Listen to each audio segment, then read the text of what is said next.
పహల్గామ్ ఉగ్రదాడి తర్వాత భారత్ కొన్ని తీవ్రమైనటువంటి నిర్ణయాలు తీసుకుంది. వాటిల్లో ఒకటి భారత్లో ఉంటున్నటువంటి పాకిస్తాన్ పౌరులందరికీ కూడా వీసాలు రద్దు చేసి పాకిస్తాన్కి వెళ్ళిపోమని చెప్పటం. ఏప్రిల్ 27వ తేదీతో దాదాపుగా అందరినీ ఖాళీ చేయించేసింది. ఇక మెడికల్ వీసాల మీద ఉన్నటువంటి వాళ్ళకి ఏప్రిల్ 29 వరకు గడువు ఇచ్చింది. ఓవరాల్గా అది 30వ తేదీతో కంప్లీట్ అయింది. 30వ తేదీతో అందరినీ పంపించేశారు. సో ఇప్పుడు అటారీ వాఘా సరిహద్దుని కంప్లీట్గా మూసేయటం జరిగింది. అటు పాకిస్తాన్లో ఉంటున్నటువంటి భారతీయులు కూడా చాలామంది ఇండియాకు వచ్చేసారని, ఇక ఇండియాలో ఉన్నటువంటి పాకిస్తానీయులను అందరినీ పంపించేయటం జరిగింది. సరిహద్దులు కంప్లీట్గా క్లోజ్ చేసేస్తున్నామని చెప్పి ప్రకటించారు. అంటే ఇక ఎవరైనా సరే ఒకళ్ళిద్దరు మిగిలి ఉంటే ఇది చట్టాల ప్రకారం భారతదేశ విదేశీ పౌరులకు సంబంధించినటువంటి ఇమిగ్రేషన్ చట్టాల ప్రకారం 3 ఏళ్లకు పైన వాళ్ళకి జైలు శిక్ష విధించాల్సి ఉంటుంది. అంటే ఎవరైనా సరే చట్టాలకు విరుద్ధంగా వీసా గడువు ముగిసినా, వీసాలు రద్దు చేసినా వెళ్లకుండా ఇక్కడే ఉంటే తీసుకెళ్లి జైల్లో వేస్తారు. సో ఇప్పుడు పాకిస్తాన్ వాళ్ళు ఎవరైనా సరే ఒకళ్ళిద్దరు ఏమైనా మిగిలి ఉంటే వీళ్ళు జైలు పాలవక తప్పని పరిస్థితి. కఠినంగా నిర్ణయాలు తీసుకుంటామని కూడా భారత ప్రభుత్వం ప్రకటించేసింది.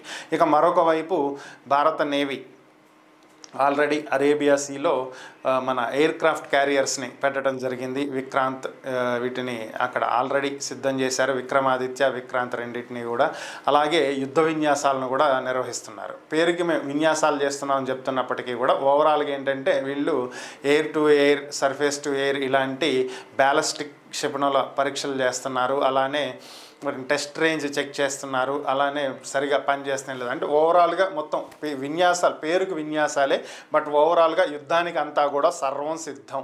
త్వరలోనే యుద్ధ సైరన్ మోగబోతుంది. దీనికి సంబంధించే పాకిస్తాన్ కూడా తమ దేశంలో దాదాపు 1200కు పైగా ప్రదేశాల్లో యుద్ధ సైరన్ని పెట్టినట్లుగా ఒక సమాచారం. అంటే యుద్ధం వచ్చేటప్పుడు ఈ సైరన్ మోగిస్తారు. అంటే యుద్ధం జరగబోతుంది, ఫ్లైట్స్ ఏవైనా యుద్ధ విమానాలు రాబోతున్నాయి, బాంబులు విడవబోతున్నాయి అన్నప్పుడు ఈ సైరన్ మోగిస్తారు. ఎప్పుడైతే సైరన్ మోగుతుందో ప్రజలకు ఉండేటువంటి ఒకే ఒక్క సంకేతం ఏంటంటే ఏదో దాడి జరగబోతుంది అని. వెంటనే వాళ్ళ దగ్గరలో ఉన్నటువంటి బంకర్లోకి వెళ్ళి తలదాచుకుంటూ ఉంటారు. ఏవైనా సరే బాంబులు ఇలాంటివి పడినా కూడా వాళ్ళకేమీ ప్రాణ నష్టం జరగకుండా ఉంటుంది.